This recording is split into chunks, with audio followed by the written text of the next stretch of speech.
Abeeno kansubire mbaddeyo bulungi. Apozi nateera okubajjukiza nti Maria Impressions Plus tukola kaadi z'emikolo ez'omulembe kwanjula, mbaga, graduations, corporate parties n'emikolo emirala gyonna nga kaadi zaffe zitandikira ku 3,000 eza Uganda okutuuka ku bbeeyi yonna gwe gy'okoowera. Tusangibwa ku Freedom House, Nkrumah Road, Suite M663.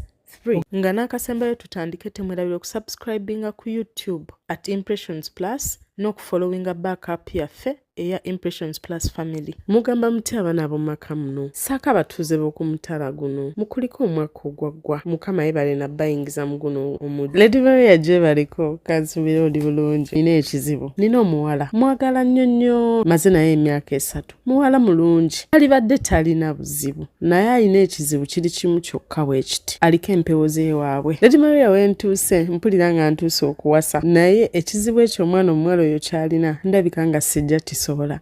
Omukyala oyo mbusimanya aliko empewo z'abalongo, mbusimanya nga bwe zimulinnya, mbu zimulumisa omutwe. Bwe zimulumisa omutwe simanya nga zimulinnya, alina okugula switi simanya agabule, simanya nga alina okunywa omwenge, simanya nga alina okubeera n'endeku. Ebyo ebintu ebyo ze Lady Maria bintisiza ddala era mbitya saagala na kubyesembereza. Mune Lady Maria oba oliawo nze naaligumye nembigumira ebyo ebintu naye ekizibu kye nina ekisinga obunene kiri kimu, baagereeza nti kyotayagala kye kijja watya kale ne mugumira ye n'ebintu bye n'azaala omwana, ebintu ne bitandika okulondoola omwana wange. Ebirala byonna ali tik, wogamba nti ali tik kali perfect mu birala byonna naye nze ebintu by'empewo byo sibyagalirako ddala byesembereza. There is someone I know like that. Munansonyiwa okuseka, saagalira ddala byesembereza. Ate bamubuuza nti ebintu bye tebikwate baana bange, yeebuzaabuza akakyala ako keebuzaabuza. Simanyi lwaki, kati simanyi nkole ntya. Nze Lady Maria obulamu bwange bwonna mbonyebonye, ngulubye nonyeza ssente, nkubye ebyeyo, obulamu we buli essaawa eno we mbutadde. Saagala kuzaala mwana ayite mu byempiseemu, saagala mwana wange abonebone mu nsi ya Katonda. Naye bwe mubuuza ku by'empewo ebyo angamba tezijja ttawaanya baana bange, wabula simwesiga. Kati ngenda kukola ntya? Abawagizi bo bateesaba bampe ku magezi, nkole nti omuntu ono mmweggyeko mudduke nzirukire wala naye ye ngenda mmweggyako ntya? Omuntu gwe siyombye naye atankozeeko lutalo, ekyo nakyo kinneewuunyisa engeri gye ngenda okikolamu. Obulamu bwange munange saagala baana bange balwana entalo ze batajja kusobola. Byebyo byange Lady Maria. Temwerabire ku downloadinga Ride Now app ku lw'ebyentambula eby'omulembe. Ku Ride Now tulina options z'ebyentambula nnyingi nnyo nga yonna gy'oyagala, gy'osiimye, gy'olowoozaako, gy'ofuna. Oyagala bodaboda, oyagala tuk-tuk, motoka ntono oba van, oyagala truck, oyagala fuso, entambula yonna gy'oyagala tugirina ku Ride Now ate nga ya mulembe ddala. Riders basufu, tulina customer care ey'omulembe. Noolwekyo downloadinga Ride Now app